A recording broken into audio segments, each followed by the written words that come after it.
Discipline is not talent. It is not motivation. It is not emotion. It is a private code you follow when no one is watching, when nothing feels good, and when your excuses sound reasonable.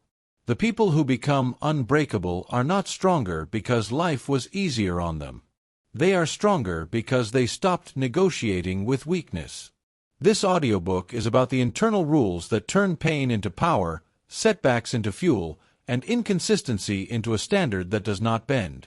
If you learn this code and live it, you will stop waiting to feel ready and start becoming dangerous in silence. Chapter 1. Stop negotiating with yourself. Most people do not lose because they are incapable. They lose because they keep negotiating. They negotiate with the alarm. They negotiate with the workout. They negotiate with the hard conversation. They negotiate with the work they already know they need to do. And every time they negotiate, they weaken their position. That is how mental softness is built. Not in one dramatic collapse. Not in one major failure. Not in one life-changing mistake. It is built in the small moments. Quiet moments. Private moments. Moments where nobody is watching. Moments where you tell yourself, "I'll do it later." Moments where you say, "Just this once." Moments where you ask, "Do I feel like it?" That question has destroyed more discipline than almost anything else. Do I feel like it? Wrong question. The weak mind asks how it feels.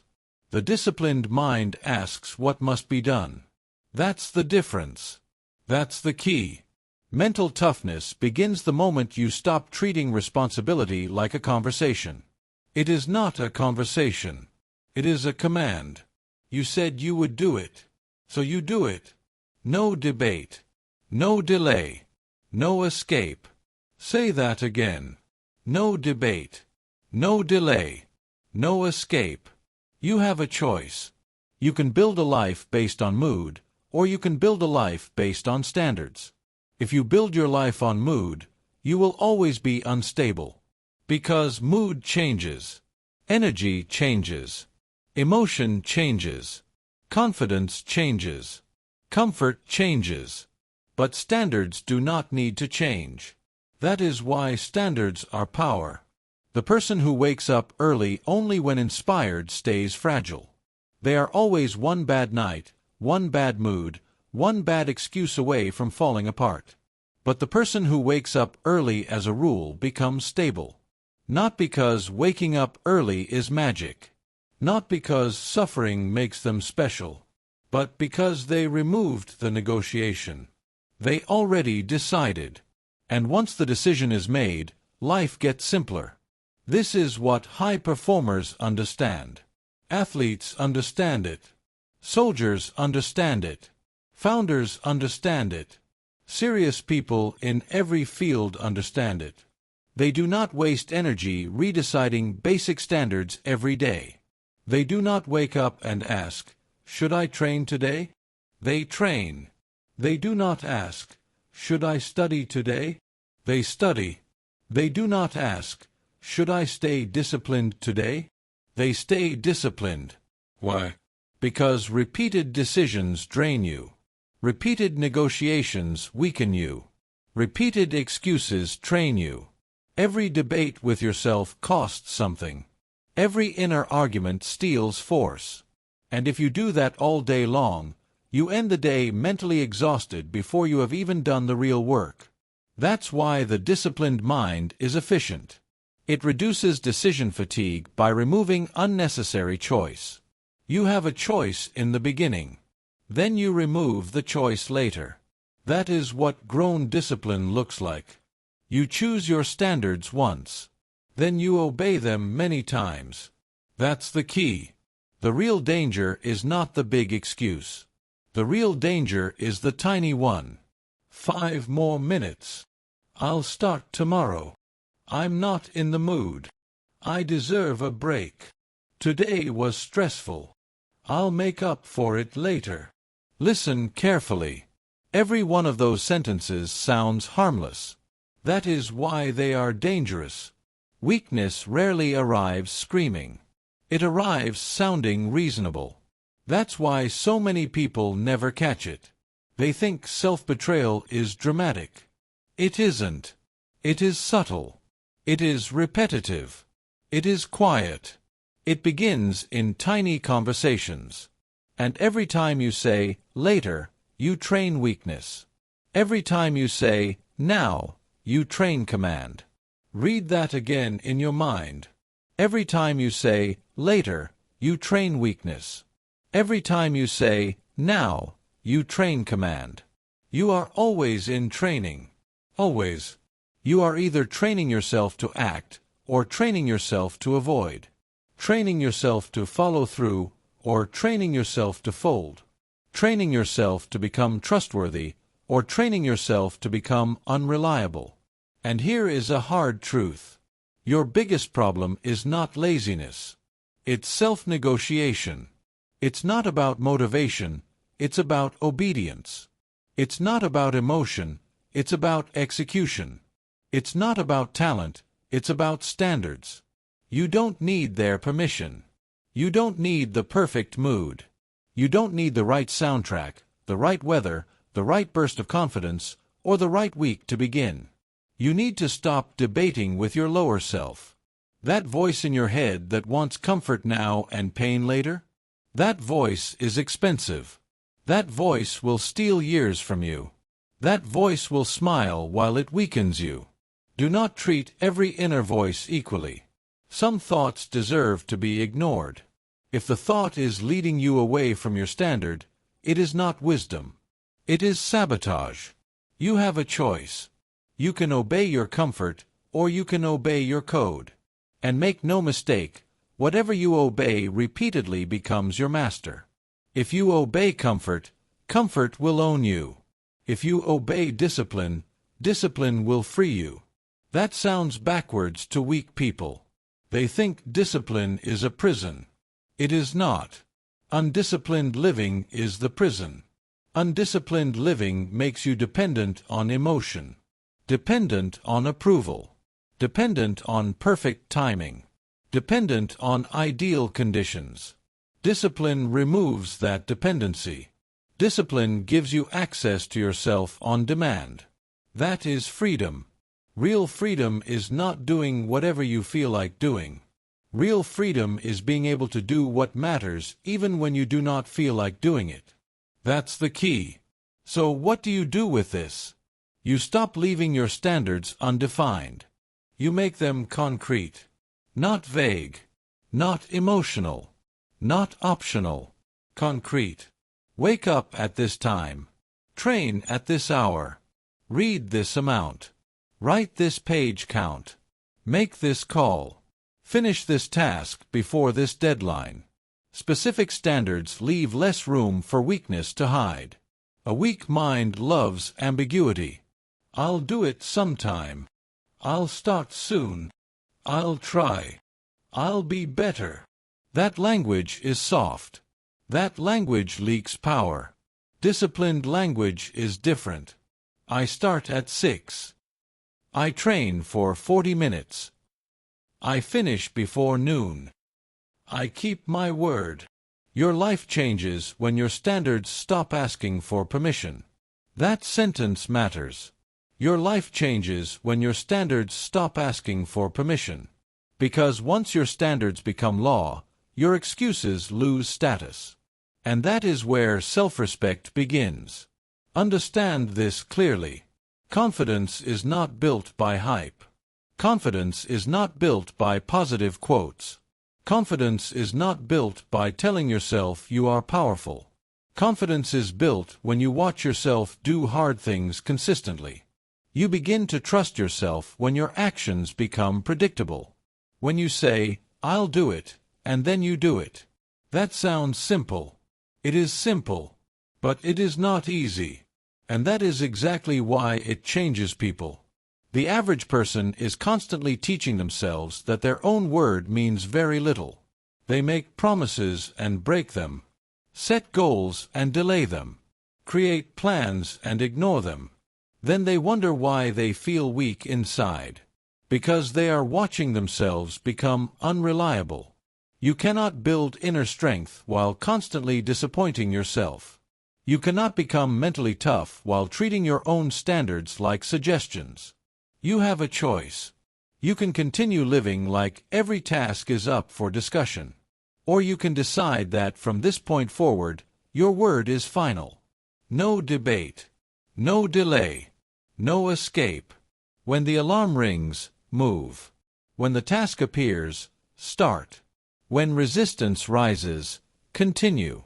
When excuses speak, do not answer. Do not argue with weakness. Outmove it. That's the key. And one more thing. Do not wait to master this at a giant level first. Start small. Start immediate. Start today. Pick one standard. One non-negotiable. One rule you will follow without discussion. Maybe it is getting out of bed immediately. Maybe it is training every morning. Maybe it is 1 hour of focused work before checking your phone. Maybe it is finishing what you start. Make it clear. Make it measurable. Make it binding. Then protect it. Because the way you handle one promise affects the way you handle all promises. This chapter is not really about waking up early. It is not really about productivity. It is not really about time management. It is about authority. Personal authority. The ability to give yourself an instruction and follow it. That is the foundation of quiet mental toughness. That is where the discipline code begins. You stop asking for permission. You stop consulting comfort. You stop negotiating with weakness. You become a person whose standards speak louder than their feelings. No debate. No delay. No escape. Master that, and you stop leaking power through private compromise. Master that, and your mind becomes cleaner, harder, and more reliable. Master that, and you build the first rule of an unbreakable life. You stopped negotiating with yourself. Good. Now you must face the next lie that keeps people weak, the belief that they need to feel motivated before they move. Chapter 2. Motivation is a visitor, discipline is a law. Motivation is a visitor. It comes. It goes. It rises. It disappears. That is its nature. So if you build your life on motivation, you build your life on something unstable. That means your effort becomes unstable. Your habits become unstable. Your standards become unstable. Your identity becomes unstable. And then you wonder why you keep starting over. This is why. You are relying on a feeling to do the job of a law. That never works. Feelings change. The code does not. That's the key. Most people are not waiting for opportunity. They are waiting for emotional permission. They want to feel clear before they act. They want to feel strong before they begin. They want to feel inspired before they commit. They want to feel confident before they move. But discipline does not work like that. Discipline says move first. Act first. Show up first. Follow the rule first. Then let the feelings catch up later. You do not need the feeling. You need the rule. Say that again. You do not need the feeling. You need the rule. The weak mind says, I'm just not feeling it today. The disciplined mind says, that has nothing to do with the standard. That sounds harsh. Good. Because truth is harsh when you have been pampered by excuses. If your work only happens when you feel like doing it, then your work is owned by emotion. And emotion is unreliable. Some days you will feel sharp. Some days you will feel heavy. Some days you will feel focused. Some days you will feel distracted. Some days you will feel powerful. Some days you will feel empty. That is life. You have a choice. You can let emotional weather control your output, or you can create laws that operate in all weather. That is what discipline really is. An internal legal system. A code. A law. A private command structure. Not a suggestion. Not a preference. Not a mood. A law. The student who studies only when inspired always falls behind. Not because they are stupid. Not because they lack potential. But because they attached action to emotion. And emotion cannot carry that weight. The student who studies daily compounds mastery. Even on dull days. Even on tired days. Even on distracted days. Even on the days when the material feels dry and the progress feels invisible. That person wins. Not because they are more gifted. Because they are more governed. That's the key. The same is true in the gym. The person who exercises only when excited stays average. They train hard for a week. Disappear for 2. Come back with intensity. Disappear again. They confuse bursts with progress. But bursts are not progress. Consistency is progress. The person who trains on schedule becomes transformed. Not because every workout is amazing. Not because every workout is intense. Not because every workout feels meaningful. But because every workout gets counted. That is how change happens. Through repeated obedience. Through ordinary effort. Through boring repetition. You do not need the feeling. You need the rule. Most people romanticize motivation because it feels good. Motivation is exciting. It is cinematic. It is emotional. It makes you feel alive. But the problem is that motivation wants to be admired more than it wants to be trusted. Discipline is the opposite. Discipline is not always exciting. It is not always emotional. It is not always dramatic. It is dependable. And dependable beats dramatic every time. You have a choice. Do you want emotional highs? Or do you want actual results? Because those are not always the same thing. The world is full of people who feel deeply committed and act inconsistently. That is a dangerous combination. Because strong feelings can trick you into thinking you are serious. But seriousness is not measured by what you feel. It is measured by what you repeat. That's the key. It's not about intensity, it's about consistency. It's not about inspiration, it's about obedience. It's not about how badly you want it, it's about what you do when wanting fades. That is where character is exposed. Anybody can move when they are fired up. Anybody can start when the energy is high. Anybody can feel unstoppable for 48 hours. That is easy. The test is what you do when the excitement leaves. The test is what you do on the ordinary Tuesday. The test is what you do when the room is quiet. The test is what you do when nobody is praising you. The test is what you do when your emotions are flat and your mind is reaching for comfort. That is when discipline becomes law. That is when the code matters. Feelings change. The code does not. So what do you do? First, stop consulting your emotions before every important action. Stop asking, "Do I feel ready?" Stop asking, "Am I inspired?" Stop asking, "Is this the right vibe?" Stop asking weak questions. Ask stronger questions. What is the rule? What is the standard? What gets done today no matter what? That changes everything. Second, create a schedule that removes guesswork. Do not leave important actions floating around in your day like optional hobbies. Assign them a place. Assign them a time. Assign them a minimum standard. Read for 30 minutes. Train at 7. Write 500 words. Study 1 chapter. Make the sales calls before lunch. Do the hard thing before the easy thing. Specific rules protect you from emotional drift. You don't need their permission. You do not need permission from your mood. You do not need permission from your fear. You do not need permission from comfort. You do not need permission from the version of you that wants ease without growth. Make the rule. Then follow it. Third, lower the drama and raise the repetition. This is where people get lost. They think if they cannot do an extraordinary day, the day does not matter. Wrong. An ordinary disciplined day is powerful. A simple workout matters. A quiet study session matters. One clean page of writing matters. One honest conversation matters. 1 hour of focused work matters. Never underestimate the force of repeated ordinary effort.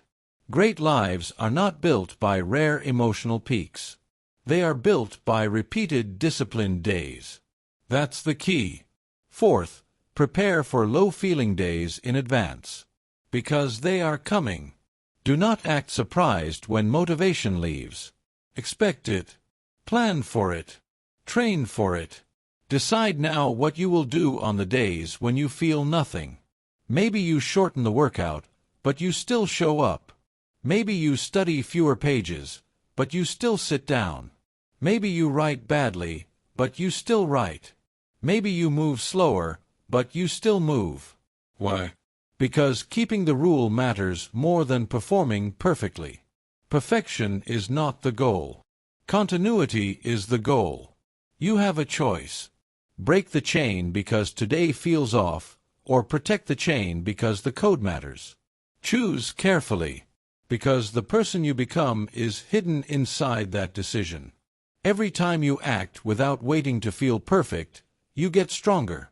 Every time you obey the rule in a low-feeling state, you become more dangerous.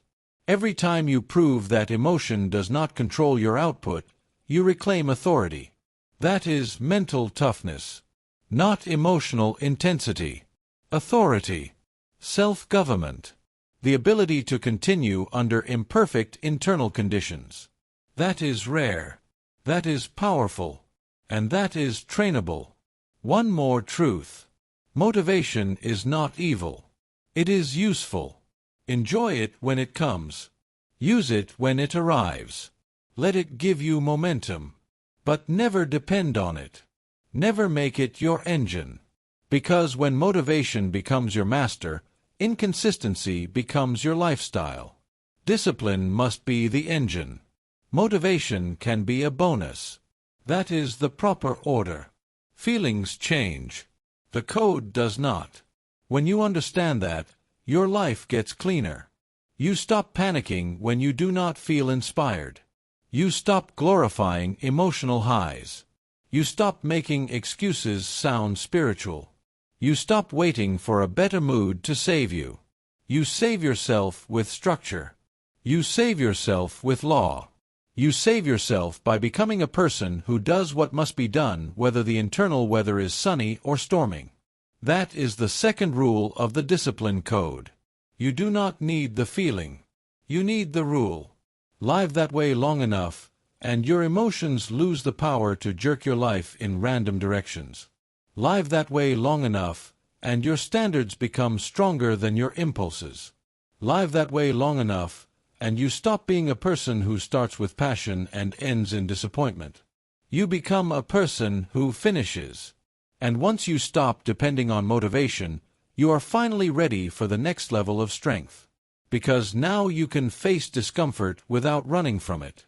You stopped worshiping feelings. Good. Now you must learn how to use pain correctly. Chapter 3. Make pain your instructor. Most people do not break because pain is too strong. They break because they do not know how to use it. That is the truth. Pain is coming either way. Discomfort is coming either way. Loss is coming either way. Rejection is coming either way. Failure is coming either way. You do not get to live without friction. You only get to decide what friction produces in you. You have a choice. You can let pain turn you bitter. Or you can let pain turn you better. That's the key. Weak people think pain is proof that something has gone wrong. Strong people understand that pain often means pressure is being applied where growth is required. Pain is not always punishment. Sometimes it is instruction. Sometimes it is exposure. Sometimes it is a mirror. Sometimes it is training. Pain is not the enemy. Misuse of pain is. Read that again in your mind. Pain is not the enemy. Misuse of pain is. Most people run from discomfort so fast that they never learn from it. They numb it. They blame through it. They distract through it. They complain through it. They collapse under it. And then they wonder why the same lessons keep returning. Because ignored pain repeats itself. That's the key. Life will keep teaching the lesson until you stop resisting the classroom. The person who gets rejected and immediately becomes bitter learns nothing. They say people are unfair. They say the world is broken. They say no one sees their value. They protect their ego and lose the lesson. But another person gets rejected and studies the moment. They ask better questions. Was I prepared? Was I clear? Did I communicate with strength? Did I bring enough value? Did I rely too much on hope and not enough on skill?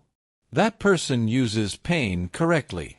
Rejection becomes refinement. It sharpens them. That is discipline. It's not about rejection, it's about response. It's not about the wound, it's about the use. It's not about what happened, it's about what you build from it. You don't need their permission. You do not need the world to be gentle in order to become strong. You do not need people to understand your struggle. You do not need easy conditions to grow. You need a stronger relationship with discomfort. That is what this chapter is about. The athlete who loses and only feels embarrassed stays fragile. The athlete who loses and studies the loss becomes dangerous. They look at the tape. They review the mistakes. They examine their habits. They fix the weakness. They return with structure. They do not worship the pain. They use the pain. Use it. Study it. Grow through it. That is the pattern. The entrepreneur who launches something and fails has the same choice. One person turns failure into shame. They hide. They over-identify with the result. They say, I failed, so I must be a failure. That is emotional weakness. Another person turns failure into data. They ask what the market ignored. They ask what message failed. They ask where the offer was weak. They ask which assumptions were false. That person does not waste pain. That person converts pain into intelligence. That's the key. Pain becomes useful the moment your ego stops interrupting the lesson. That is why so many people stay stuck. Not because they are cursed. Not because life singled them out. Not because they are incapable. Because their ego keeps protecting them from the truth that would strengthen them. They want comfort more than correction. And comfort makes people soft. You have a choice. Do you want temporary emotional relief or durable internal strength? Because you usually cannot have both at the same time. The person who goes through heartbreak can either spiral or rebuild. They can chase distraction. They can live in self-pity. They can keep replaying the betrayal. They can turn one painful event into a permanent identity. Or they can use it. They can become more disciplined with their time. More selective with their standards. More honest about red flags. More stable in solitude. More committed to building a life that does not collapse when one person leaves it. That is pain used correctly. Heartbreak becomes structure. Loss becomes clarity. Discomfort becomes design. Pain is not the enemy. Misuse of pain is. You need to understand something very clearly. Pain by itself does not make you stronger. That is a lie people like to repeat. Pain by itself can make you angry. Pain by itself can make you closed off. Pain by itself can make you suspicious, cynical, harsh, and self-destructive. Pain only strengthens you when it is processed with discipline. That's the key. You must examine it. You must name it. You must learn from it.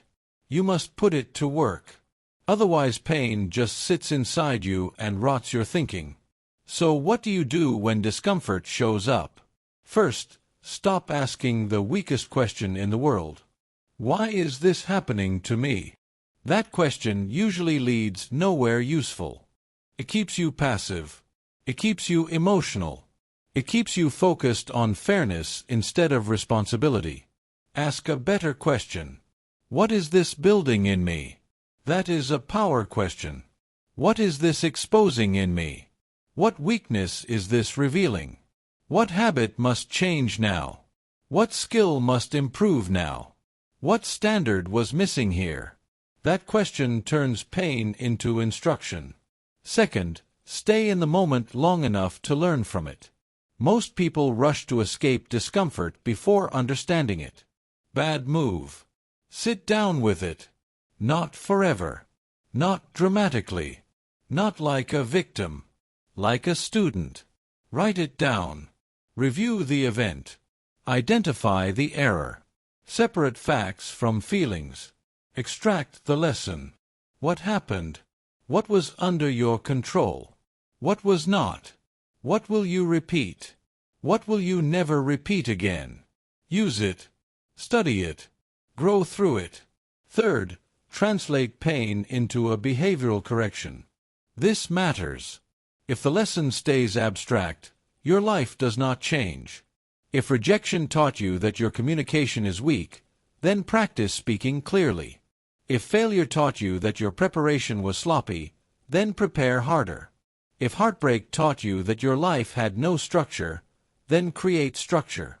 If embarrassment taught you that you are avoiding mastery, then return to the basics.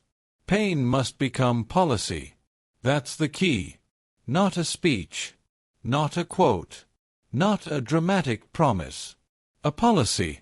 A new rule. A better habit. A sharper standard.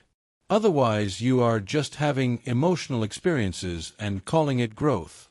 That is not growth. Growth changes behavior. Fourth, stop treating discomfort like an emergency. Sometimes you are not falling apart. Sometimes you are just being stretched. There is a difference. A hard workout is not damage. It is adaptation. A difficult conversation is not disaster. It is maturity. Constructive criticism is not an attack. It is information. Loneliness is not always emptiness. Sometimes it is the space where self-respect gets rebuilt. Do not panic every time something feels uncomfortable. You are not here to be comfortable all the time. You are here to become capable. It's not about comfort, it's about capacity. It's not about ease, it's about endurance. It's not about avoiding pain, it's about using pain with discipline. You have a choice. You can spend your life trying to avoid every uncomfortable emotion. Or you can become the kind of person who knows how to carry pressure without collapsing. That person is rare. That person is calm under heat. That person is steady after loss. That person recovers faster. That person learns faster. That person gets stronger while other people get louder. Because they understand the code. Pain is not an interruption to the process. Used correctly, pain is part of the process. That does not mean you become cold. It does not mean you pretend nothing hurts. It does not mean you deny emotion. It means you refuse to waste suffering. That is discipline. That is mental toughness. That is the turning point. You stop asking life to remove the weight. You start asking yourself to become strong enough to carry it wisely. Use it. Study it. Grow through it. When you live that way, pain stops being just pain. It becomes feedback. It becomes training. It becomes refinement. It becomes part of your private education. And once you learn how to use pain, you stop being so easy to break. Because now even setbacks can serve you. Now even losses can train you. Now even hard seasons can deepen you. That is the third rule of the discipline code. Pain is not the enemy. Misuse of pain is. You stopped negotiating. You stopped worshipping motivation. Now you are learning how to turn discomfort into strength. Good. Because the next step is even more personal. Now you must prove that your word means something, especially when nobody else is there to measure it. Chapter 4. Keep your word to yourself first. Most people think self-respect is a feeling. It is not. It is a result. It is built. It is earned. It is reinforced. And it is lost the same way it is built. Through repeated action. That's the key. You do not respect yourself because you say nice things in your head. You do not respect yourself because you post powerful quotes. You do not respect yourself because you dream big, talk big, or imagine a better version of yourself. You respect yourself when your behavior gives you a reason to. And the first place that happens is in private. Not in public. Not in performance. Not in the presence of other people. In private. When no one is watching. When no one is checking. When there is no reward. When there is no applause. When there is no pressure except the pressure of your own word. That is where identity is formed. That is where discipline becomes personal. Because anyone can perform when eyes are on them.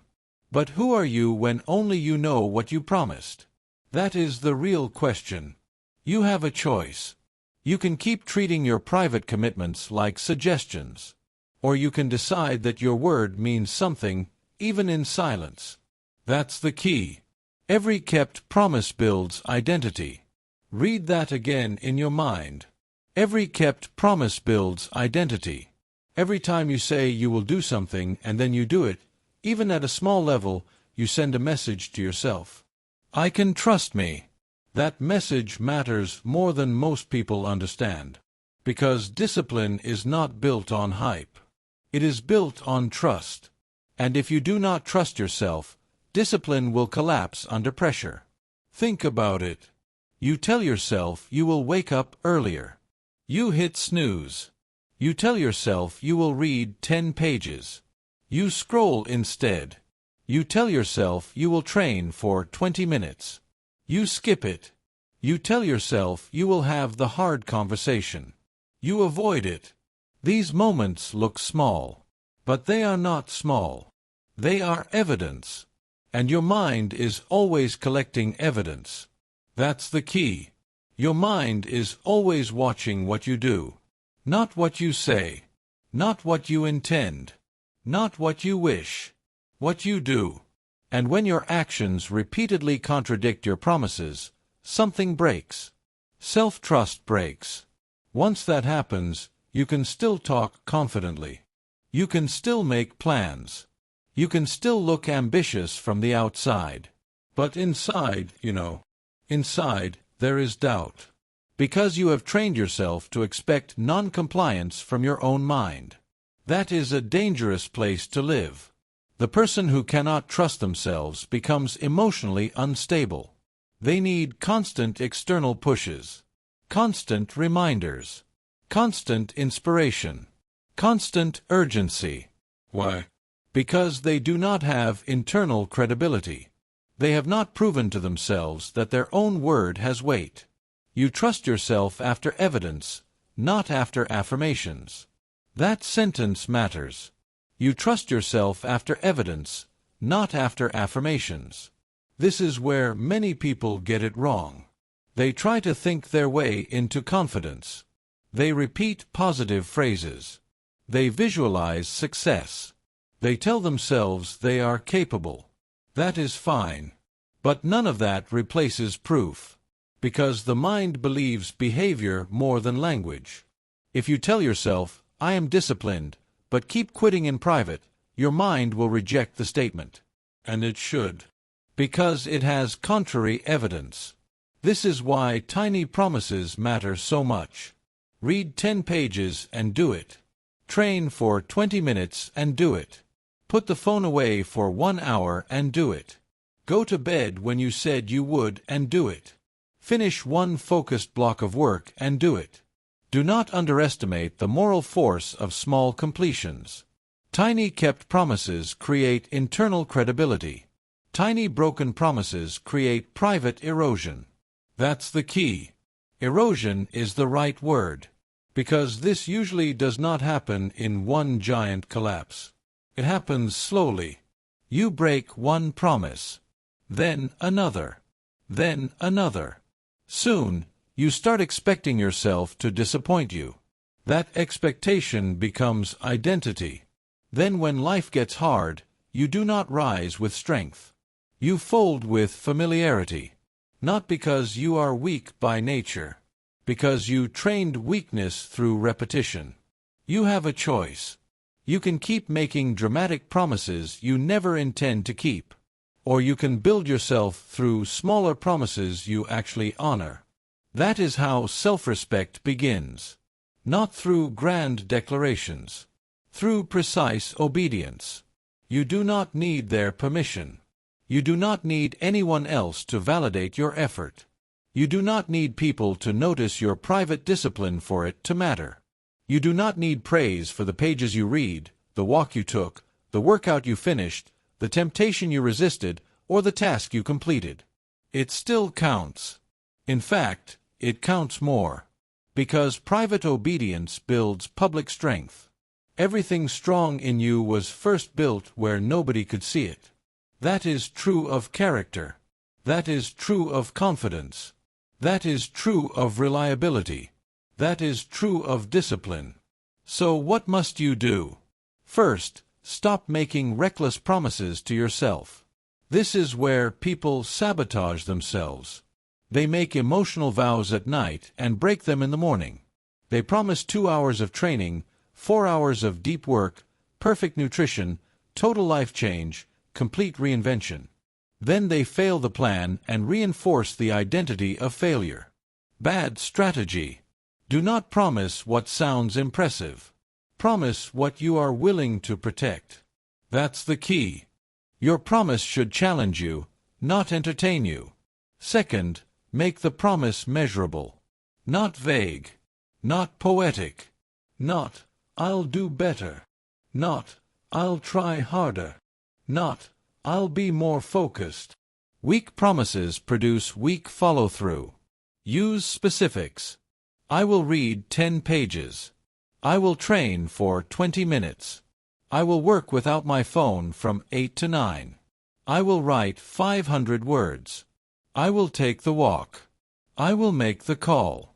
Concrete promises create accountable action. Third, start small enough that your success becomes repeatable. This chapter is not about doing everything. It is about restoring internal trust. That means consistency matters more than intensity. If your self-trust is low, do not begin with heroic standards. Begin with standards you can honor daily. Why? Because every kept promise builds identity.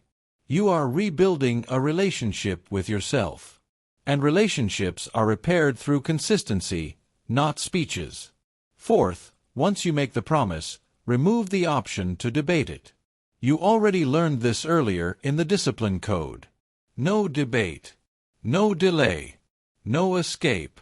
Apply that here. If you said 10 pages, read 10 pages. If you said 20 minutes, train 20 minutes. If you said no phone, then no phone. Do not cheapen your word with endless exceptions. One broken promise may seem harmless, but repeated exceptions teach your mind that your standards are negotiable. And a negotiable standard is not a standard. It is a preference. Discipline cannot be built on preferences. It must be built on laws. It's not about ambition, it's about integrity. It's not about image, it's about evidence. It's not about saying the right thing, it's about doing the promised thing. That's the key. Fifth, track your proof. Not for vanity. For reinforcement. Write it down. Mark the day complete. Keep score privately. Why? Because visible proof strengthens identity. When you see the page count, the workouts, the calls made, the sessions completed, you stop guessing about who you are. You know. You have evidence. And evidence changes people. That is how confidence becomes real. Not fake confidence. Not loud confidence.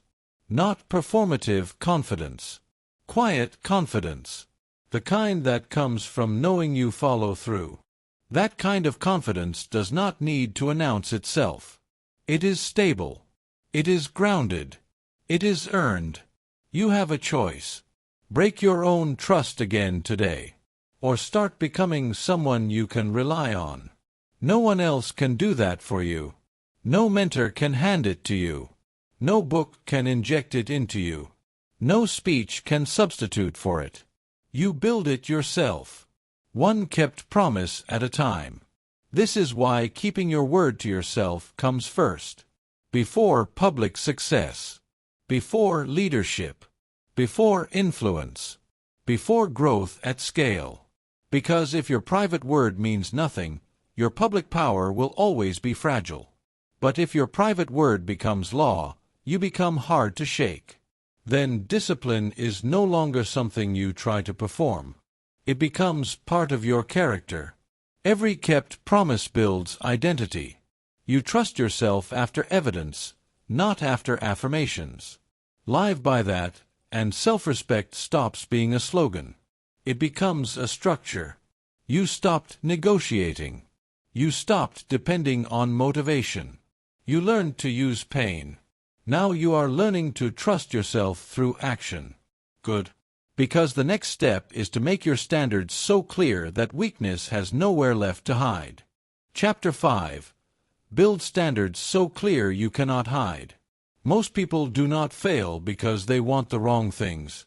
They fail because their standards are too vague to obey. That is the truth. They say they want to get in shape. They say they want to be productive. They say they want to be more disciplined. They say they want a better life. Fine. But wanting is not a standard. Wanting is a mood. Wanting is a wish. Wanting is fog. And fog is where weakness hides. That's the key. Vague goals create vague behavior. If the rule is unclear, the behavior becomes negotiable. If the behavior becomes negotiable, excuses multiply. If excuses multiply, discipline dies. That is why clarity matters so much. Not because clarity sounds impressive. Because clarity exposes you. You have a choice. You can keep speaking in broad emotional language that protects your ego. Or you can define your standards so clearly that your behavior has nowhere left to hide. That is how real discipline begins. Make the standard visible. Read that again. Make the standard visible. A person says, "I want to get in shape." That sounds good. It sounds healthy. It sounds ambitious. It sounds responsible. But it means almost nothing. What does get in shape mean? How many days? What kind of training? What time? What standard of nutrition? What level of effort? What does success this week actually look like? If you cannot answer those questions, you do not have a standard. You have a slogan. And slogans do not change lives. A stronger version sounds different. I train 5 days a week. I walk daily. I hit my protein target. I sleep at a consistent time. I do not miss 2 workouts in a row. Now there is structure. Now there is clarity. Now there is something real to obey. That's the key. The same is true with work. I want to be productive. Weak. Too soft. Too broad. Too easy to reinterpret when you get tired. A better rule sounds like this. I do 2 hours of deep work before distractions. I put my phone away until the first block is complete. I finish the hardest task before checking messages. I write 1,000 words before noon. I study 1 chapter every night. Now the standard is visible. Now it can be measured. Now it can be followed. Now it can expose you if you are not serious. That is what strong standards do. They remove your hiding places. A weak mind hides in ambiguity. A disciplined mind writes the rule down. That sentence matters. A weak mind hides in ambiguity. A disciplined mind writes the rule down. Most people leave their standards undefined on purpose. They may not admit it, but that is what they are doing, because vagueness gives them room to escape. If the standard is unclear, they can pretend they are still on track. If the standard is emotional, they can always say they meant well.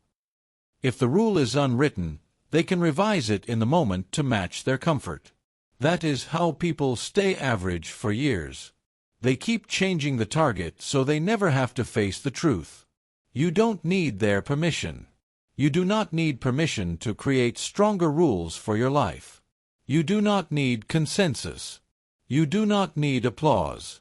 You do not need people to approve your structure before you live by it.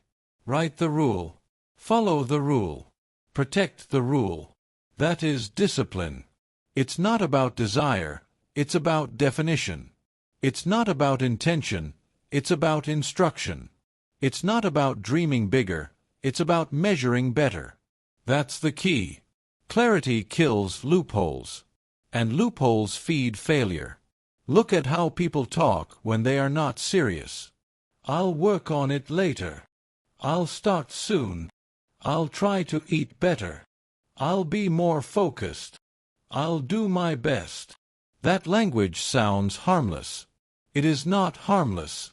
It is an escape route. It leaves the door open for weakness. Disciplined people close that door. They say, I train at 6 a.m. I study from 8 to 9. I read 10 pages before bed. I do not bring my phone into deep work. I track every expense. I speak directly. I leave on time. I keep my promises. Short, clear, measurable, difficult to reinterpret. That is what you need. So what do you do from here? First, stop using emotional goals as substitutes for behavioral standards. This is where many people sabotage themselves. They say, I want to feel more in control. That is not a standard. They say, I want a better routine. That is not a standard. They say, I want to be more consistent. Still not a standard. Those are desires. You must translate desire into behavior. If you want more control, what do you do every morning? If you want a better routine, what time do you wake up? If you want consistency, what actions happen daily, weekly, and without debate? Make it real. Make the standard visible. Second, write your standards down. Do not trust memory. Do not trust mood. Do not trust vague internal promises. Write them. On paper. In your notes. On a board. Somewhere visible. Why? Because written rules become harder to distort. The unwritten rule changes with emotion. The written rule confronts emotion. That's the key. When the rule is written, it becomes concrete. When it becomes concrete, your behavior becomes testable. When your behavior becomes testable, excuses become easier to spot. And once excuses become visible, they lose power. Third, reduce the number of standards so you can actually enforce them. This is important. Do not create a fantasy life on paper. Create a real code. A few strong rules followed consistently will change you more than 20 weak intentions. Choose the areas that matter most. Your body, your work, your focus, your sleep, your money, your word. Then create direct standards for each one. Not 10 rules per category. 1 or 2 clear laws. For example, I train 5 days a week. I do 2 hours of deep work before distractions. I am in bed by 11. I save a fixed percentage every month. I do what I said I would do. Simple. but powerful. Fourth, remove subjective language from your standards. This matters more than people realize. Words like more, better, soon, and less are weak. They are hard to measure. They invite interpretation. They leave room for self-deception. Replace them. Not, I'll sleep better. But, I am in bed by 11. Not, I'll spend less time online. But, no social media before noon. Not, I'll work harder. But, I complete my first priority before checking messages. Specificity creates honesty. And honesty is the backbone of discipline. You have a choice. You can keep designing standards that sound good, or you can design standards that force truth. The first path protects your ego. The second path builds your life. Choose carefully. Fifth, review your standards regularly. Not to renegotiate them every day. To check whether you are actually living them. This is where accountability becomes internal. At the end of the day, ask, did I follow the rule? Where did I drift? What excuse tried to enter? What must tighten tomorrow? Not emotional self-attack. Not drama. Not shame. Evaluation. Clean. Direct. Adult. That is how disciplined people think. They do not hide from the scoreboard. They use it. Because if you cannot look honestly at your behavior, you cannot improve it. And if you cannot improve it, you stay trapped in patterns you keep calling potential. A weak mind hides in ambiguity. A disciplined mind writes the rule down. Live by that. Really live by it. Your standards should be so clear that when you violate them, you know immediately. No confusion. No self-flattery. No soft reinterpretation. That level of clarity is not cruel. It is liberating. Why? Because once the standard is visible, the next right move becomes visible too. Now you no longer have to wonder what discipline looks like today. You know, it is written. It is defined. It is measurable. That removes friction. That removes fantasy. That removes the endless emotional fog that keeps weak people stuck. And one more truth. Clear standards do not make life rigid. They make growth easier. Because once your non-negotiables are defined, your energy stops leaking into redeciding basic things. You spend less time thinking about whether you should act. You spend more time acting. That is power. That is efficiency.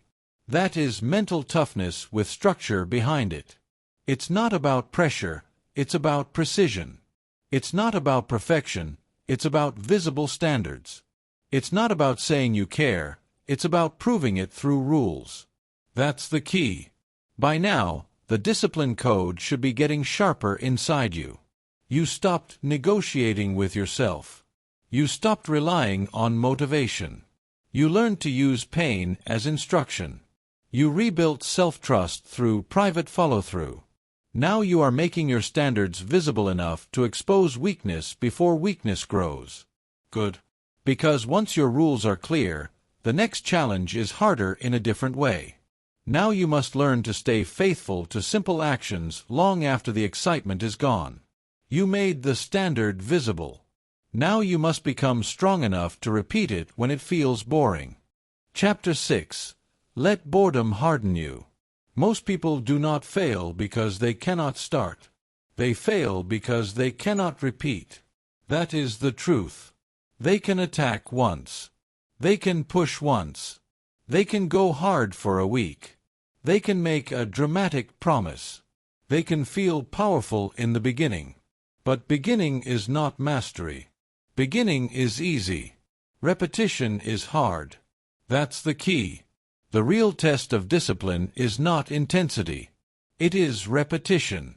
Can you do the useful thing again? Can you do it when it is no longer exciting? Can you do it when nobody is impressed? Can you do it when progress is slow, invisible, and painfully ordinary? That is the test. That is where people separate. Because most people are addicted to emotional spikes. They love the first day. They love the fresh plan. They love the new notebook, the new routine, the new goal, the new energy. They love novelty. But novelty does not build greatness. Repetition builds greatness. Mastery is built in the boring. Read that again. Mastery is built in the boring. The body you admire was not built through one heroic month. It was built through ordinary workouts repeated for years. Basic lifts. Basic meals. Basic sleep. Basic walks. Basic consistency. Nothing glamorous. Just repeated obedience. That's the key. The career you admire was not built through one dramatic burst of inspiration. It was built through consistent output. One project. Then another. One skill block. Then another. One hard conversation. Then another. One quiet improvement after another. The emotionally stable person you admire did not become calm through one big decision. They became calm through repeated restraint. Repeated pauses. Repeated perspective. Repeated self-control. Repeated refusal to react impulsively. Again and again.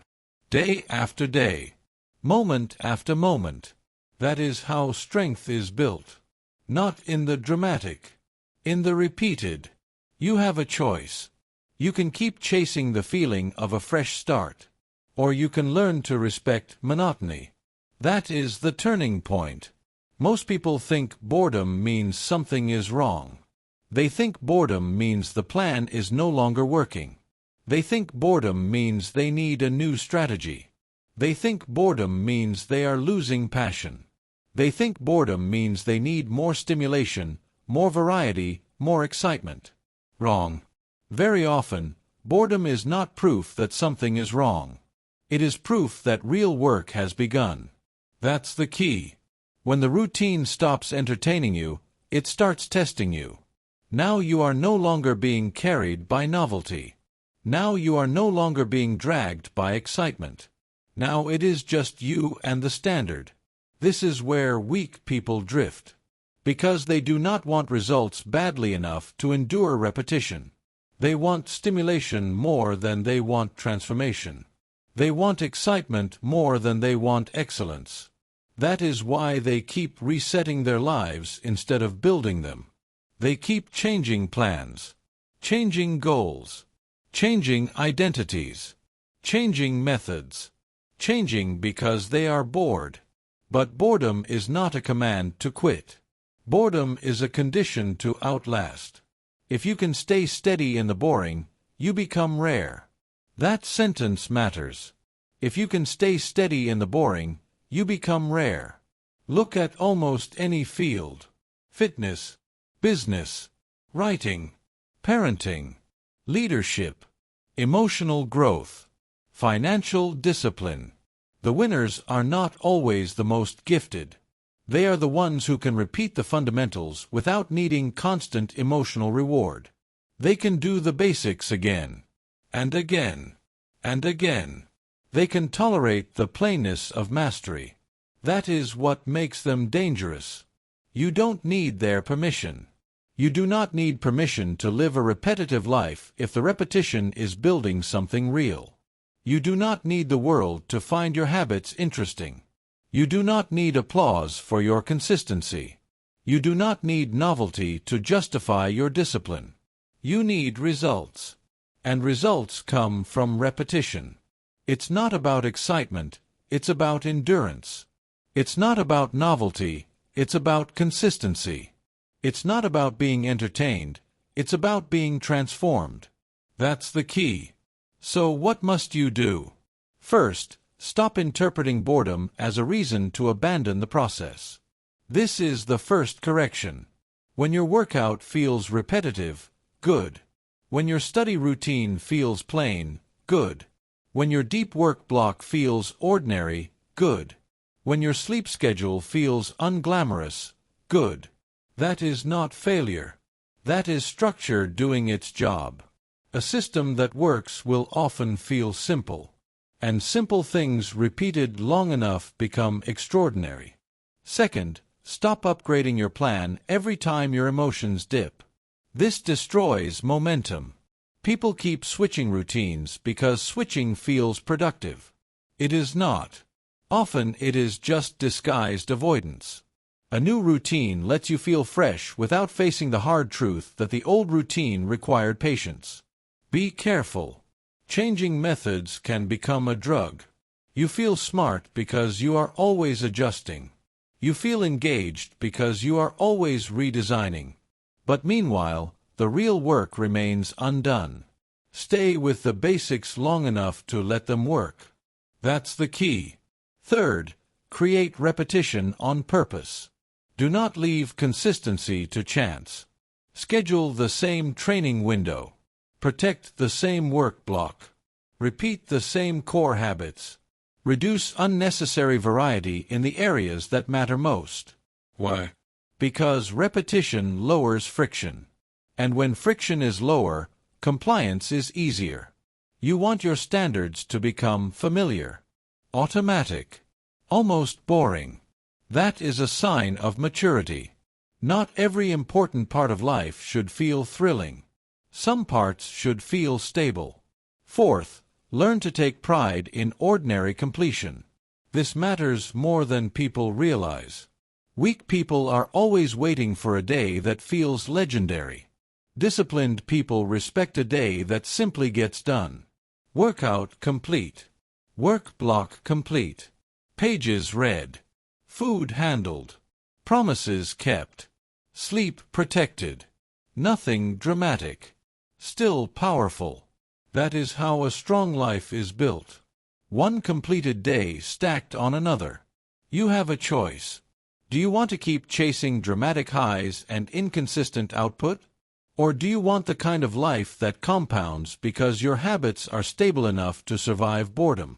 Choose carefully, because boredom reveals your real motives. If you need everything to feel exciting, then you are not yet committed to mastery. You are committed to stimulation. And stimulation is cheap. Mastery is expensive. It costs repetition. It costs patience. It costs ego. It costs your addiction to newness. That is why so few people reach it. Fifth, train your mind to stay present inside repetition. Do not turn the boring into suffering by resisting it. Accept it. When you lift, lift. When you study, study. When you write, write. When you walk, walk. When you rest, rest. Do not constantly ask, how much longer? Do not constantly crave the next emotional hit. Do not mentally run from the simple action in front of you. Stay with it. That is discipline at a deeper level. Not just doing the task. Remaining steady inside the task. That's the key. Sixth, remember what repetition is doing to you beneath the surface. You may not feel dramatic change today. That does not mean nothing is happening. A workout repeated is building capacity. A study session repeated is building fluency. A savings habit repeated is building freedom.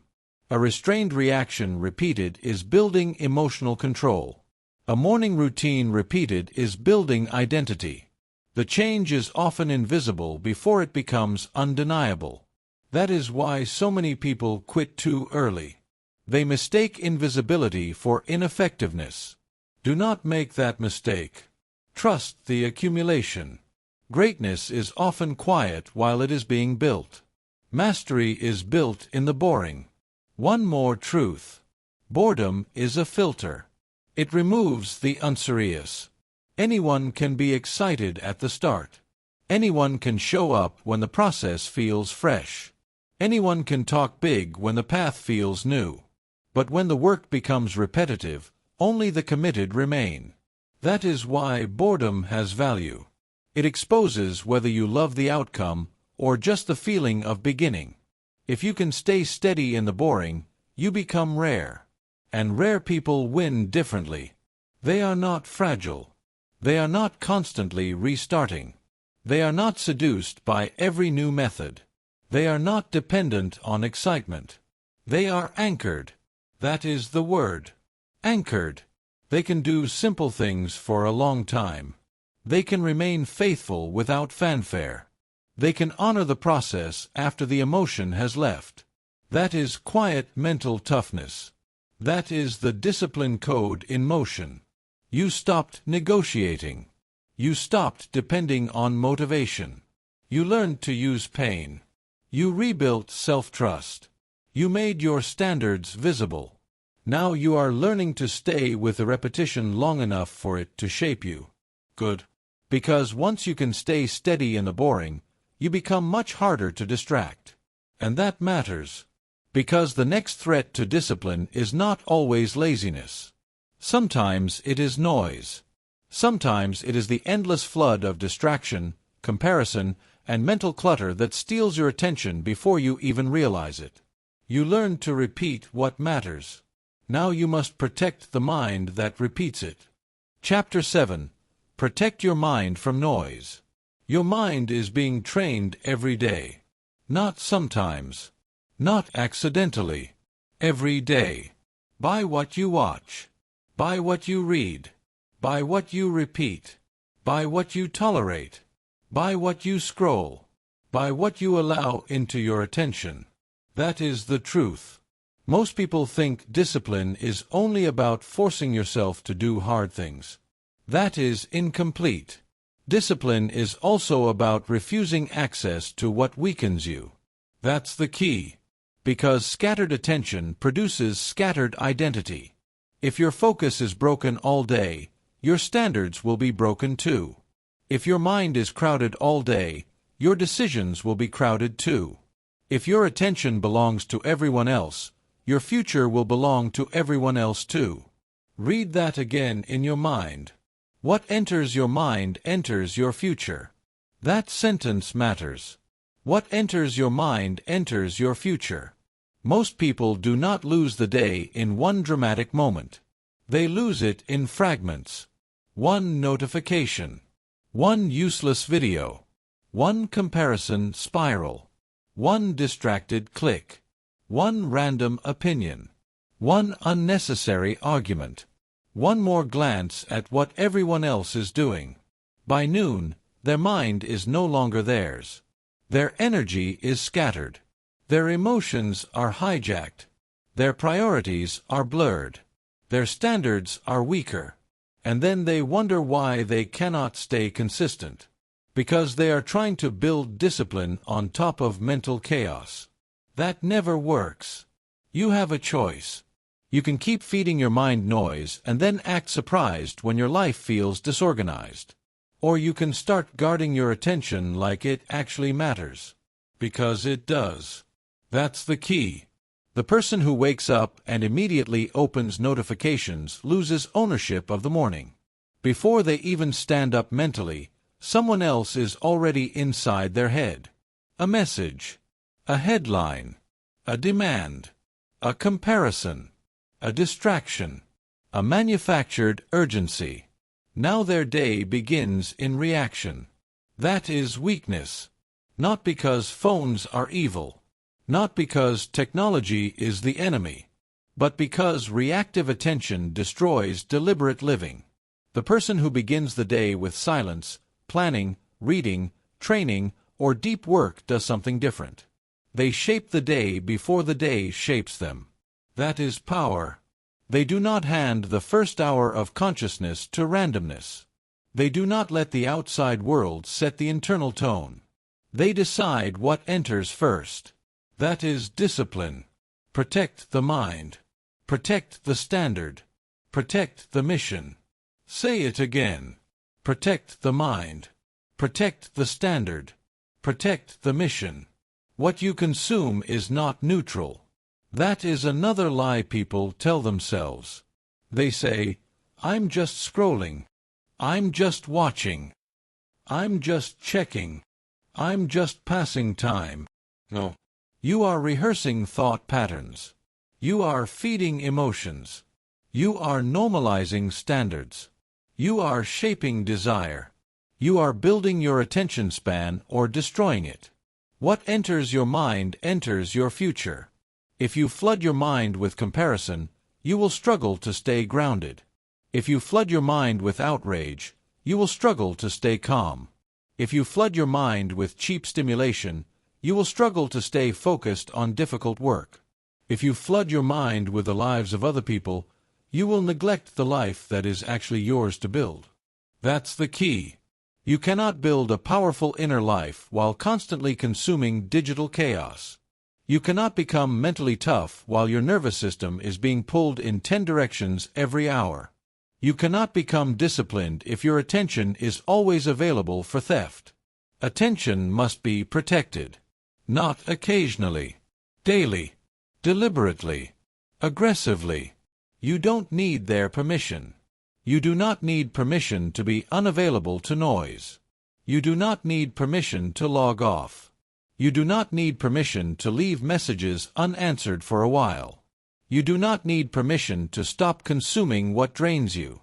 You do not need permission to protect your peace, your focus, or your standards. That is your responsibility. It's not about information, it's about filtration.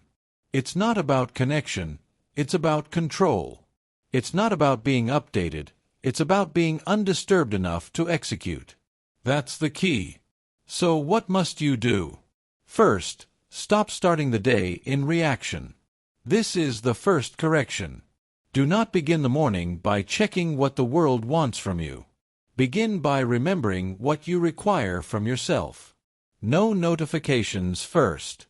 No social media first. No inbox first. No comparison first. Start with silence. Start with a written plan. Start with reading. Start with movement. Start with prayer, reflection, journaling, deep work, or simple stillness. Take ownership before the world starts pulling. Why? Because the opening of the day often sets the posture of the mind. If you begin scattered, you usually stay scattered. If you begin grounded, you are more likely to remain grounded. Second, reduce unnecessary input. Not all noise is loud. Some noise is subtle. Too many opinions. Too many podcasts. Too many voices. Too many updates. Too many people telling you how to live, what to fear, what to buy, what to become, what to chase. Enough. A crowded mind cannot hear its own standards clearly. You need space. Not empty space forever. Useful space.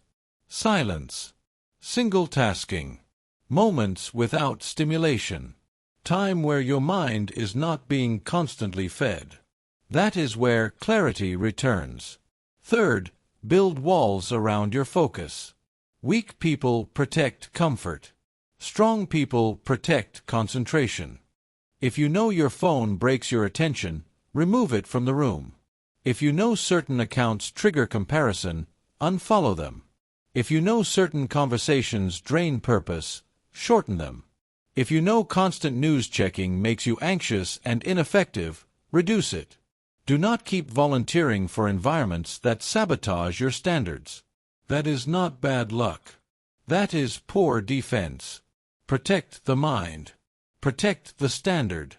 Protect the mission. Fourth, become more selective about who and what gets access to your emotional state. This matters.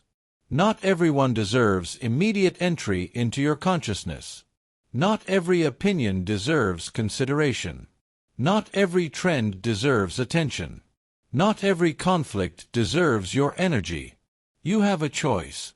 React to everything, or become anchored enough to choose what gets a response. That is maturity. That is discipline at the level of attention. The weak mind is always open, always interrupted, always reachable, always mentally available. The disciplined mind has gates. Not walls against life. Gates against waste. That's the key. Fifth, practice depth again. This is one of the great losses of modern noise. People are losing the ability to stay with one thing. One thought. 1 page, 1 task, 1 conversation, 1 hour of undivided attention. And without depth, your work gets thinner. Your relationships get thinner. Your thinking gets thinner. Your identity gets thinner. You must rebuild depth on purpose. Read longer. Work longer without switching. Sit with one problem longer. Think before responding. Finish before scrolling. Depth is a form of quiet power. And quiet power is what this book is about. 6th, notice how noise changes your standards. This is not abstract. When you consume chaos, your tolerance for effort drops. When you consume comparison, your peace drops. When you consume stimulation all day, normal work begins to feel unbearably dull. When you consume endless opinions, your own conviction gets weaker. That is why mental protection is not optional. It is part of the discipline code. Because discipline is not only what you force yourself to do. It is what you refuse to let in. That sentence matters. It is what you refuse to let in. If something repeatedly poisons your focus, cut it. If something repeatedly weakens your self-respect, cut it. If something repeatedly hijacks your priorities, cut it. If something repeatedly fills your mind with noise instead of clarity, cut it. Not dramatically. Decisively. You are not being extreme. You are being responsible. What enters your mind enters your future. One more truth. Noise does not only steal productivity. It steals identity. Because when your attention is constantly fragmented, you lose contact with your own deeper standards. You forget what matters. You forget what you value. You forget what you are building. You forget who you are trying to become. And once identity gets blurry, discipline becomes harder to sustain. That is why guarding attention is not a side issue. It is central. It is foundational. A powerful life requires a protected mind. A protected mind produces cleaner choices. Cleaner choices produce stronger habits. Stronger habits produce stronger identity. That's the key. Protect the mind. Protect the standard. Protect the mission. Live by that, and your days begin to feel different. Cleaner. Quieter. Stronger. More directed. You stop being dragged by randomness. You stop being emotionally available to every distraction. You stop feeding the chaos that keeps average people mentally weak. And when your mind becomes protected, your standards become easier to hold. That is the 7th rule of the discipline code. You stopped negotiating. You stopped waiting for motivation. You learned to use pain. You rebuilt self-trust. You clarified your standards. You stayed steady in repetition. Now you are protecting the attention that makes all of that possible. Good. Because life will still test you. You will still get hit. You will still get thrown off. You will still face setbacks. The question is what you do next. Do you spiral? Or do you convert the setback into fuel? Now let's talk about recovery, resilience, and returning stronger. Chapter 8. Turn setbacks into fuel, not excuses. Setbacks do not destroy most people. Their reaction does. That is the truth. The missed day is not what ruins them. The bad week is not what ruins them. The loss is not what ruins them. The rejection is not what ruins them. What ruins them is the story they build after the setback. That's the key. One person gets hit and says, "This proves I can't do it." Another person gets hit and says, "This is where I get sharper." Same setback. Different identity. Different future. You have a choice. You can use obstacles as permission to quit. Or you can use obstacles as material to rebuild stronger. That is the difference between fragile people and disciplined people. Fragile people treat disruption like defeat. Disciplined people treat disruption like resistance. And resistance is useful. The setback is not the end. It is the weight. Read that again. The setback is not the end. It is the weight. Think about strength training. The muscle does not grow because the weight feels comfortable. It grows because the resistance forces adaptation. Life works the same way. Setbacks are resistance.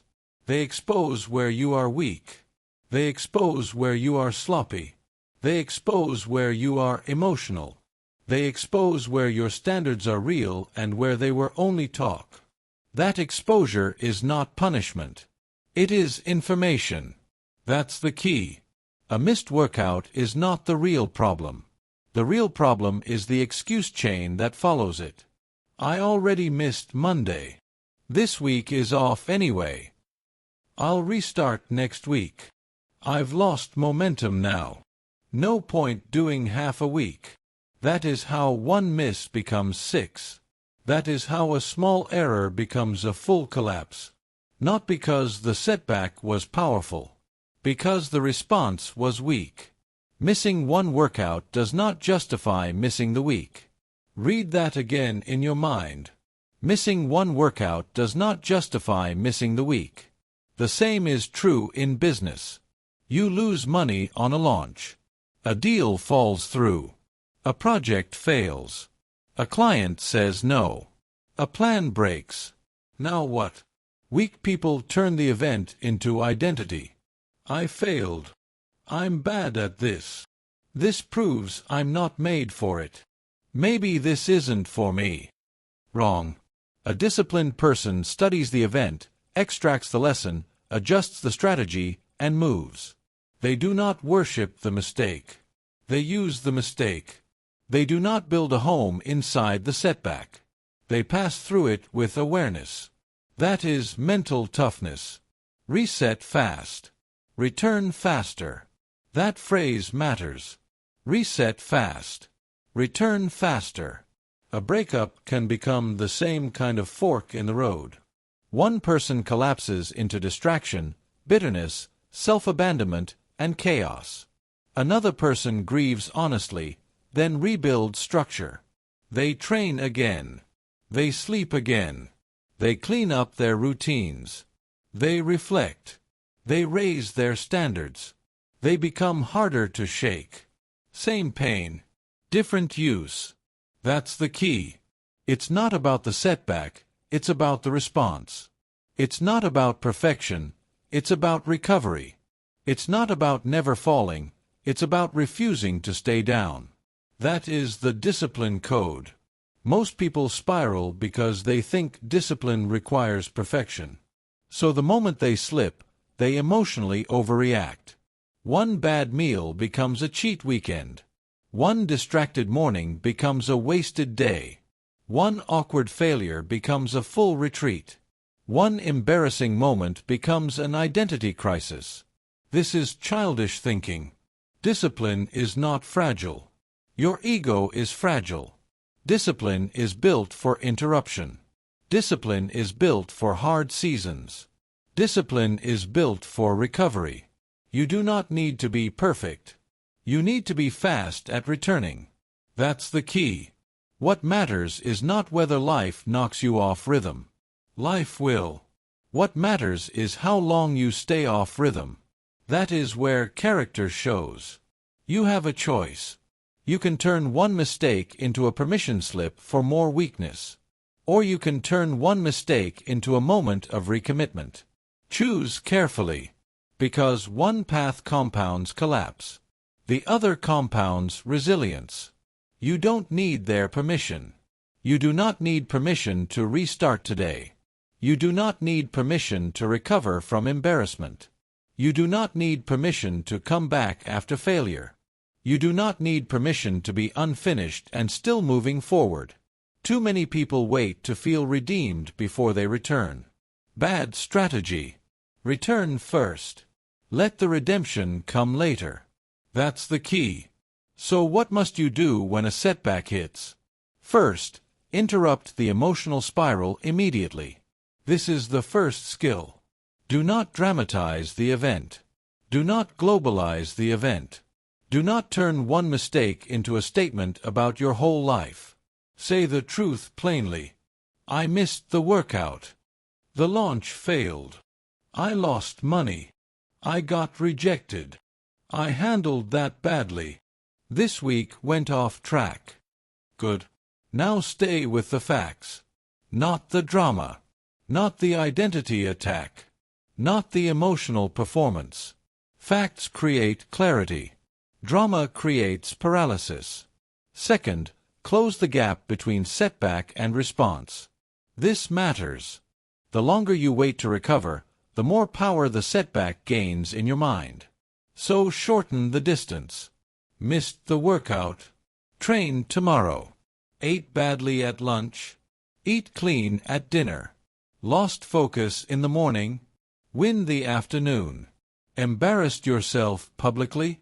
Review it privately and improve the skill. Do not wait for Monday. Do not wait for next month. Do not wait for a new season of life. Reset fast. Return faster. That is how disciplined people protect momentum. Third, extract the lesson without attacking your identity. This is where adults grow. What caused this? What was under my control? What system failed? What assumption was weak? What standard needs reinforcement? Notice the tone. Clean. Direct. Useful. Not emotional self-hatred. Because self-hatred often disguises itself as accountability. It is not accountability. It is ego turned inward. Real accountability improves behavior. If the setback teaches nothing, you waste it. If the setback becomes shame, you weaken from it. If the setback becomes a lesson and a correction, you grow through it. That's the key. The setback is not the end. It is the wait. Fourth, rebuild with specifics. Do not say, I need to do better. Weak. Say what changes. I prep my meals tonight. I train at 7 a.m. tomorrow. I remove the app that keeps distracting me. I review the numbers before relaunching. I make the apology. I schedule the hard conversation. I return to the basics for 2 weeks. Specific recovery beats emotional regret every time. Because regret feels intense but often produces nothing. Correction feels plain but changes everything. Fifth, stop romanticizing the comeback. This is important. People love the idea of a comeback more than the work of one. They want the powerful montage. They want the dramatic return. They want the story. But real comebacks are usually quiet. Early sleep. Simple meals. Basic training. Hard conversations. Clean schedules. Repeated effort. Small wins stacked without applause. That is what rebuilding looks like. Not glamorous. Effective. It's not about the image of recovery. It's about the discipline of recovery. It's not about feeling powerful again. It's about acting correctly again. It's not about the speech. It's about the system. That's the key. Sixth, make your identity stronger than the incident. This is where real resilience lives. If one setback can redefine you, your identity was too loose. You must become the kind of person who can say, I had a bad day, but I do not live badly. I took a loss, but I am not a quitter. I made a mistake, but I am still under my code. I got hit, but I know how to rebuild. That is strength. Not denial. Not arrogance. Not pretending nothing happened. Strength. Because disciplined people do not confuse temporary disruption with permanent failure. They understand that setbacks are part of the process, not proof that the process is broken. One more truth. Your comeback speed matters. Not because speed is impressive. Because delay feeds decay. The longer you stay down, the harder it becomes to move. The longer you sit in the excuse, the more believable it becomes. The longer you rehearse defeat, the more natural weakness feels. That is why rapid recovery is a discipline. You train yourself to return quickly. Quickly to the gym. Quickly to the work. Quickly to the routine. Quickly to the standard. Quickly to the truth. Reset fast. Return faster. Live by that.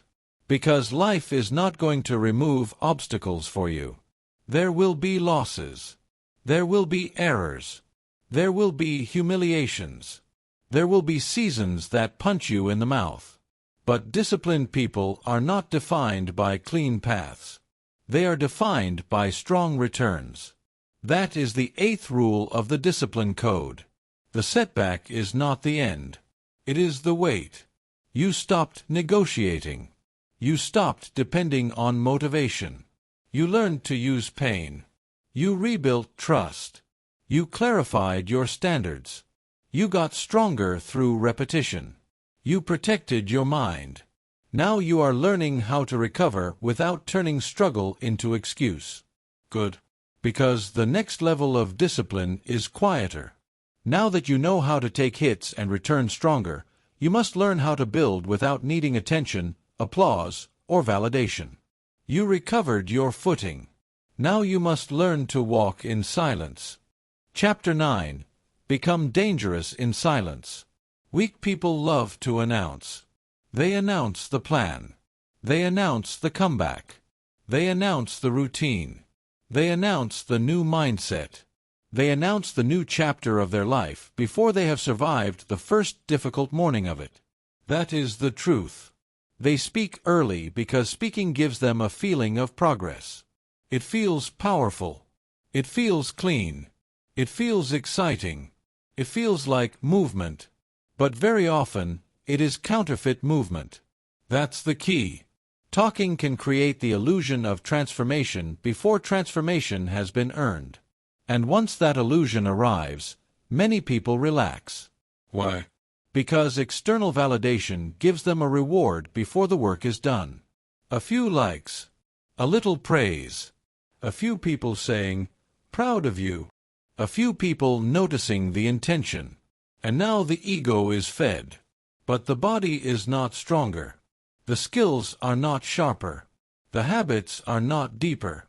The mind is not tougher. Only the image has improved. That is weakness. Less talking. More proof. Read that again. Less talking. More proof. True discipline is quiet. Not because strong people have nothing to say. Because they understand that energy leaks through unnecessary explanation. Every time you overtalk your goals, you release force. Every time you over-explain your process, you dilute focus. Every time you seek approval before the result, you make yourself dependent on the reaction of other people. And dependence is dangerous. You have a choice. You can build your life around being seen. Or you can build your life around becoming real. Those are not the same thing. That's the key. The person who posts every intention often gets rewarded before doing the work. They say they are starting a business. They say they are changing their body. They say they are becoming disciplined. They say they are going offline to focus. They say they are in their grind season. Maybe.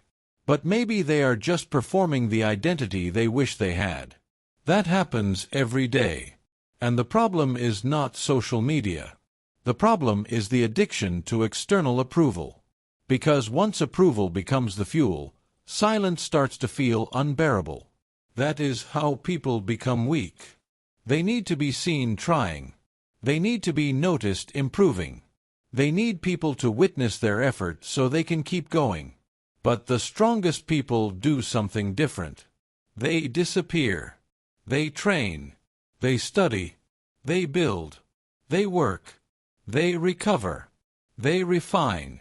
Quietly. Then they return changed. That is power. Do not advertise the climb. Complete it. That sentence matters. Do not advertise the climb. Complete it. The person who disappears and comes back transformed understands something rare. They understand that private effort creates public force. What you build in silence carries a different weight. Why? Because it is not inflated by image. It is not carried by opinion. It is not dependent on applause. It is real. That's the key. Results speak with a kind of authority that words never can. A changed body speaks. A sharpened mind speaks. A stronger business speaks. A calm nervous system speaks. A disciplined routine speaks. A higher standard of life speaks. And when results speak, explanation becomes unnecessary. You don't need their permission. You do not need permission to work quietly. You do not need permission to stop updating everyone on your progress. You do not need permission to become more private about what you are building. You do not need permission to let your actions mature before your words announce them. That is not hiding. That is protecting the process. It's not about secrecy, it's about seriousness. It's not about image, it's about identity. It's not about saying more, it's about proving more. That's the key. Validation can become a drug. People do not like hearing that. But it is true. Validation feels good. It gives quick relief. It gives a burst of certainty. It makes you feel real for a moment. But just like any drug, it can weaken your natural system if you depend on it too much. If you always need praise to stay consistent, your discipline is still immature. If you always need witnesses to stay committed, your self-command is still weak. If you always need to announce what you are doing, your identity is still negotiating with silence. That is why this matters. Because silence tests whether your standards are truly yours. Can you keep going when nobody notices? Can you keep building when nobody praises? Can you stay disciplined when your effort gets no audience and no reward except private integrity? That is the test. That is where real strength is forged. You have a choice. You can keep feeding the need to be acknowledged. Or you can starve that need and strengthen something deeper. Internal command. That's the key. Silence can become a weapon. Not a bitter silence. Not a fake, mysterious silence.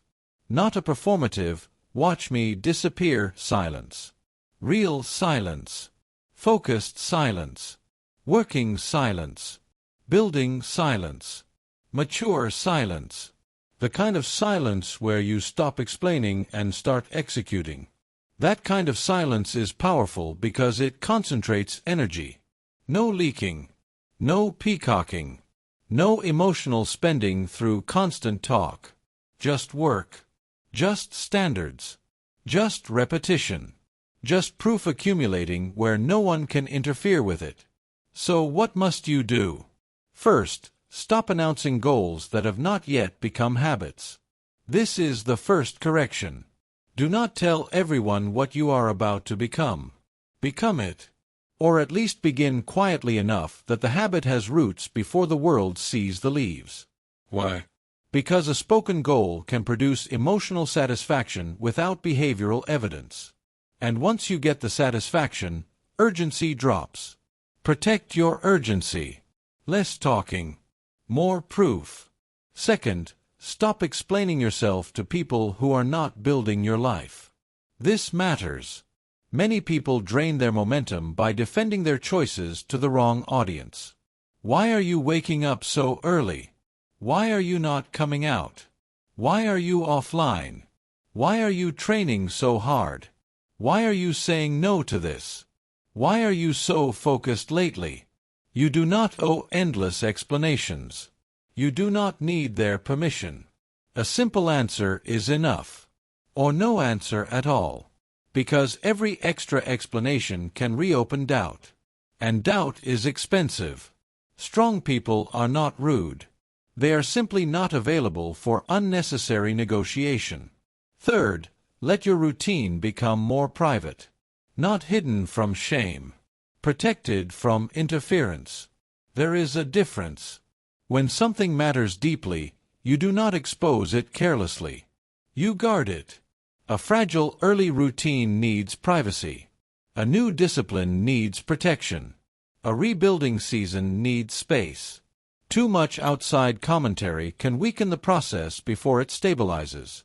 Protect the early version of your growth. That's the key. Fourth, build the habit of self-approval. This is one of the deepest shifts in the entire discipline code. Can you finish the workout and not tell anyone? Can you make the hard decision and not post about it? Can you complete the work and let that be enough? Can you improve without needing applause to confirm it? That is adulthood. That is self-respect. Because once your own standard becomes enough, the world loses much of its power to manipulate your emotions. You become quieter, cleaner, less needy, more dangerous. Dangerous not because you are loud. Dangerous because you are stable. Fifth, let results become your language. This changes everything.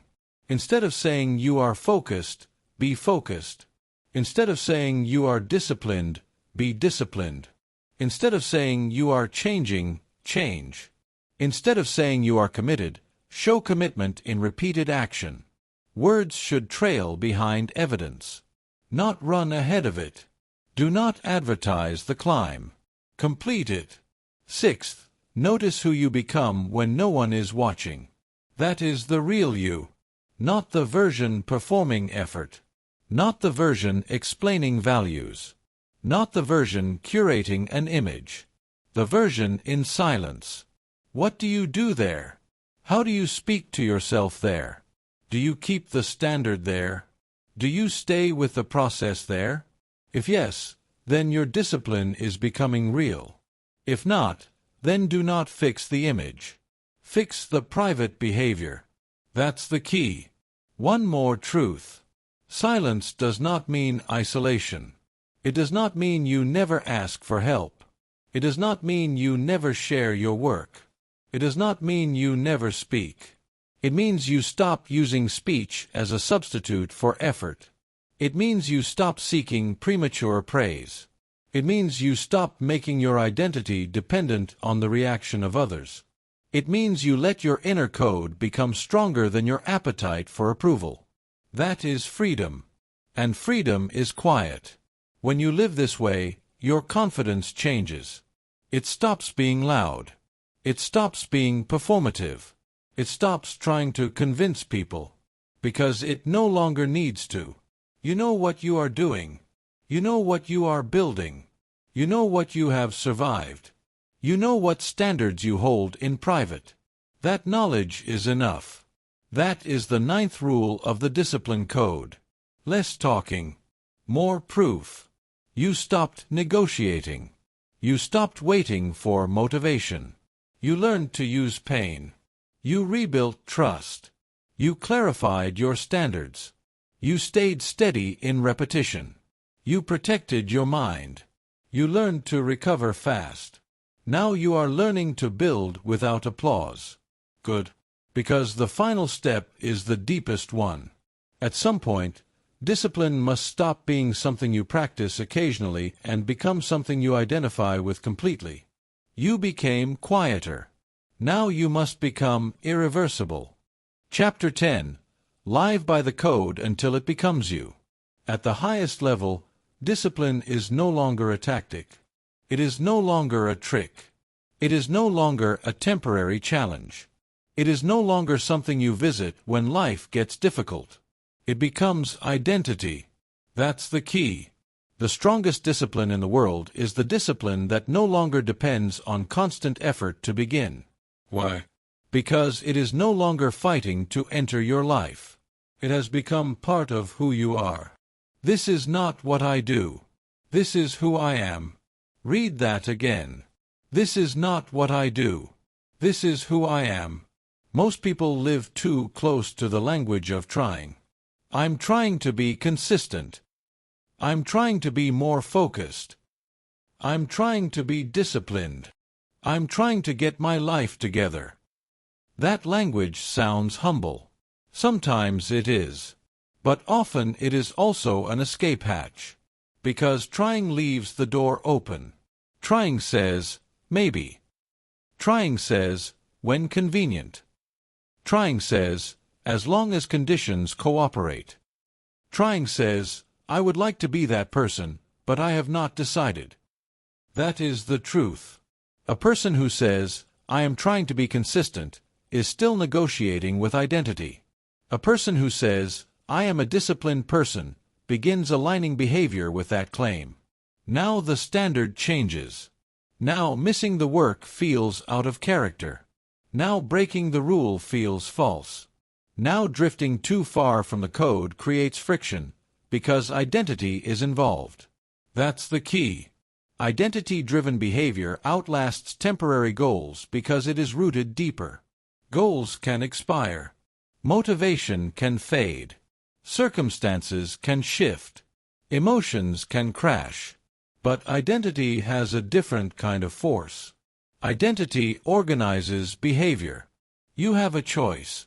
You can keep treating discipline like a task you occasionally perform.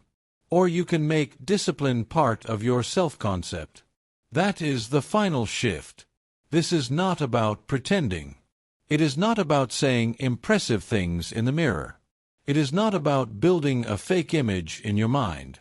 It is not about calling yourself strong while living weakly. No. Real identity is built through repeated evidence. You learned that earlier in this book. You trust yourself after evidence, not after affirmations. The same is true here. You do not become disciplined by saying it once.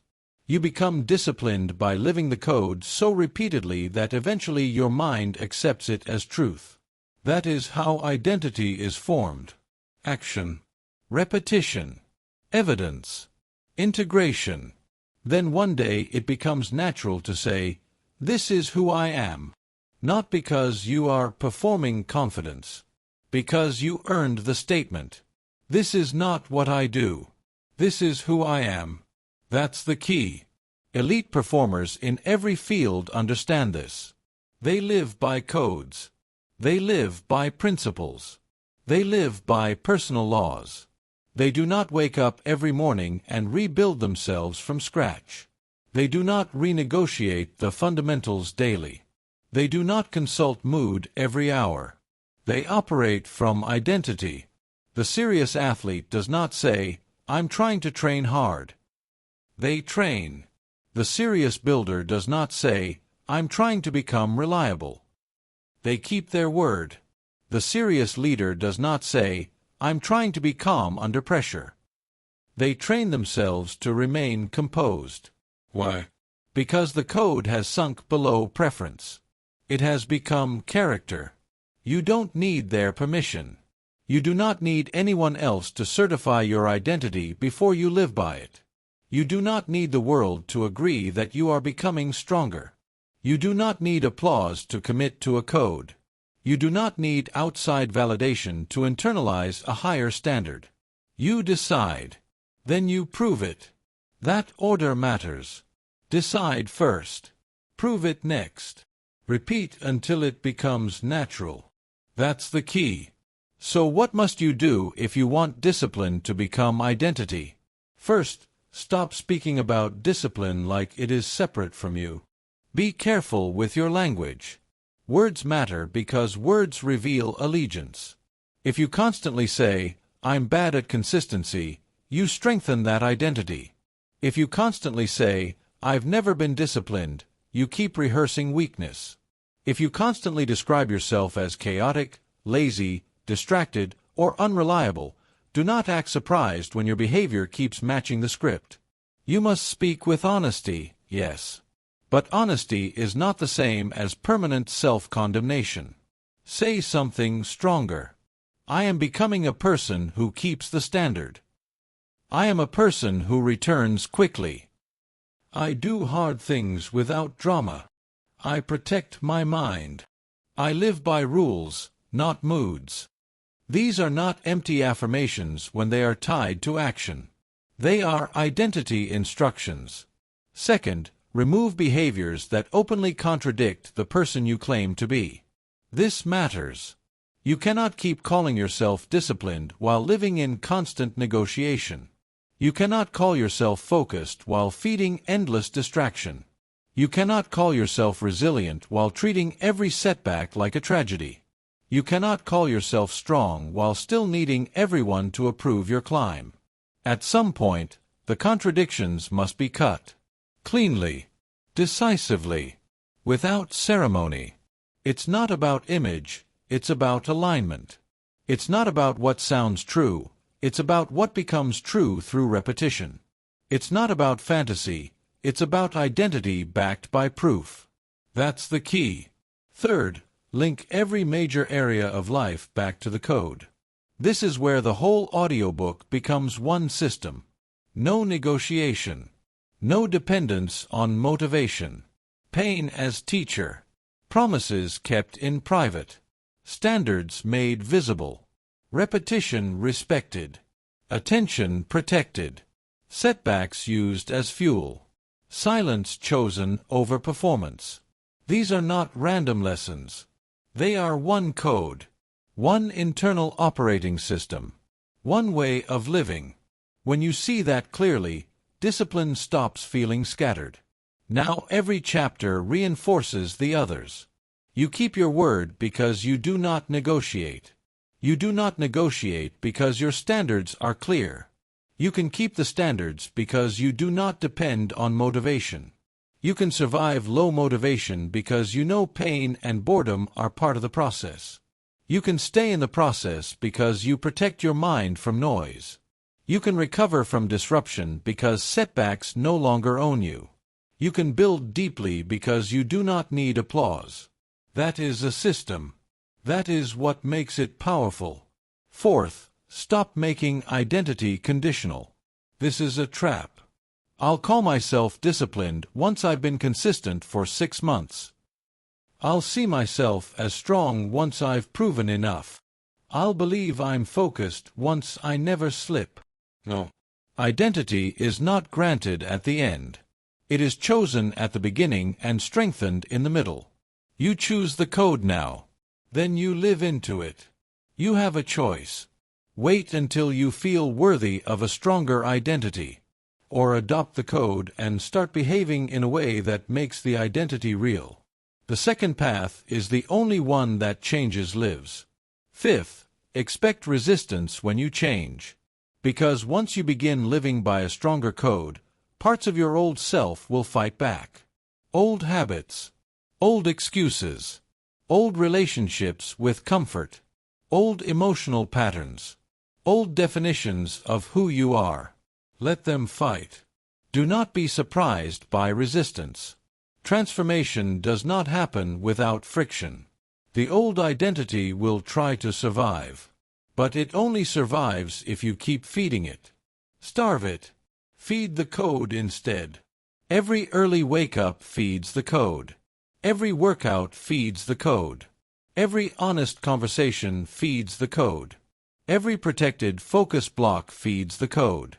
Every fast recovery feeds the code. Every quiet act of discipline feeds the code. And eventually the balance shifts. That's the key. Eventually the new identity becomes heavier than the old one. Then discipline feels less like force and more like truth. That is when people around you start noticing something different. Not because you are performing more. Because you are more stable. More direct. Less noisy. Less emotional in your standards. Less available for self-betrayal. You become harder to shake because the code is no longer sitting on top of your life. It is inside it. Live the code long enough, and the code starts living through you. That sentence matters. Live the code long enough, and the code starts living through you. At that point, discipline becomes quieter. You stop calling attention to it. You stop counting every sacrifice. You stop narrating every effort.